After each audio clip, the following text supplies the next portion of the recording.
नमस्कार, मैं Urmila parade college दी छात्रा अज तुंदा मता मता मल्हार करनी आं ते अज तुंदे सामने इक कविता लेइयै आई नी आं ते एह् कविता मैं आपूं लिखी दी ऐ ते कविता दा नां ऐ घर घर दी लड़ाई।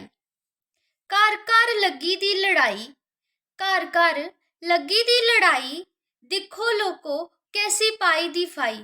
घर घर लग्गी दी लड़ाई, दिक्खो लोको कैसी पाई दी फाई।